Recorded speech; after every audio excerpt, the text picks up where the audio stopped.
Assalamualaikum warahmatullahi wabarakatuh. Halo, perkenalkan saya Putri Intan Anggraini, mahasiswi PPG Prajabatan Gelombang 1 tahun 2024 di Universitas Riau. Nah, saya merupakan anggota PPL di SDN Negeri 25 Pekanbaru. Nah, kali ini saya akan mempresentasikan hasil diskusi kelompok kami di topik 2 mata kuliah asesmen dan pengajaran, yaitu resume bagian eksplorasi konsep. Nah, terdapat beberapa slide yang sudah kami resum. Yang pertama, pada slide pertama, halaman pertama, yaitu saat proses pembelajaran di kelas, guru memastikan peserta didik memahami apa yang guru sampaikan. Nah, peserta didik mudah mengalihkan perhatian dengan menggambar, mencoret meja, memainkan jari, dan lain sebagainya. Setiap peserta didik mempunyai individu yang unik. Akibatnya, peserta didik mempunyai kebutuhan yang berbeda-beda. Ada 3 faktor yang memengaruhi kebutuhan belajar peserta didik, yaitu pengetahuan, keterampilan, dan ketertarikan.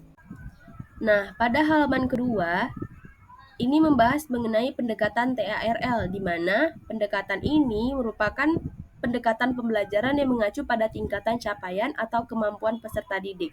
TARL merupakan bentuk implementasi yang sesuai dengan filosofi pendidikan Ki Hajar Dewantara, dengan memerhatikan capaian, tingkat kemampuan, kebutuhan peserta didik sebagai acuan untuk merancang pembelajaran, maka kita telah melakukan segala upaya untuk melakukan pembelajaran yang berpusat pada peserta didik.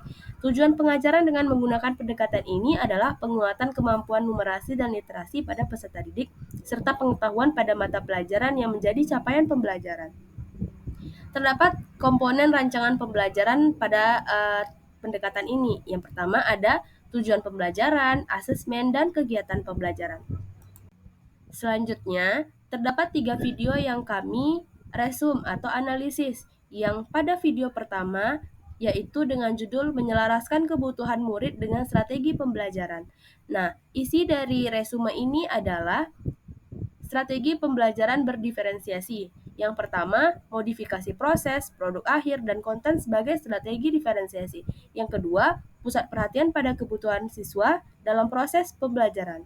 Nah, adapun implementasinya di dalam kelas yaitu yang pertama, memahami kebutuhan murid dengan memetakan dan pembagian kelompok.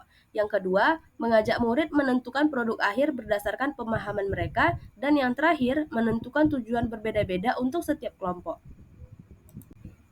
Selanjutnya, video kedua. Nah, asesmen itu harus disesuaikan dengan kompetensi dan tujuan belajar. Terdapat 3 pendekatan asesmen yang dapat diterapkan sesuai dengan kebutuhan, yaitu asesmen diagnostik, asesmen formatif, dan asesmen sumatif.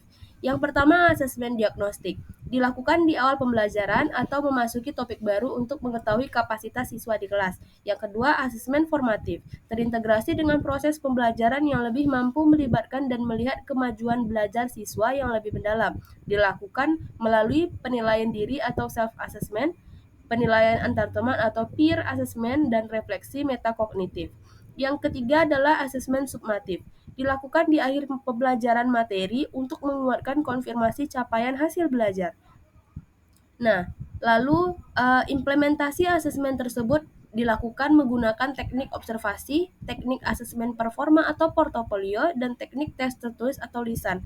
Instrumen pelaksanaan asesmen, yaitu berupa instrumen rubrik, instrumen checklist yang berisi data, informasi, dan lain sebagainya. Instrumen catatan anekdotal, yaitu catatan singkat hasil observasi pada murid, lembar pengamatan, atau lembar observasi. Nah, pada saat ini, asesmen lebih ditekankan untuk berpusat pada peserta didik atau student center. Yang terakhir, pada video ketiga yaitu pengenalan format asesmen. Yang pertama, terdapat asesmen tradisional yang berisi tes pilihan ganda, benar atau salah, dan isian pendek. Yang kedua, terbatas dalam menerjemahkan kompetensi. Lalu terdapat asesmen alternatif, yaitu tes melalui pertanyaan terbuka, bermain peran, dan demonstrasi, eksperimen, proyek, dan portofolio, yaitu lebih mampu mengakomodir hal-hal yang kurang bisa diukur lewat asesmen tradisional. Nah, mungkin itu saja yang dapat saya sampaikan. Lebih dan kurangnya saya mohon maaf. Terima kasih. Wabillahi taufiq wal hidayah. Wassalamualaikum warahmatullahi wabarakatuh. Bye-bye.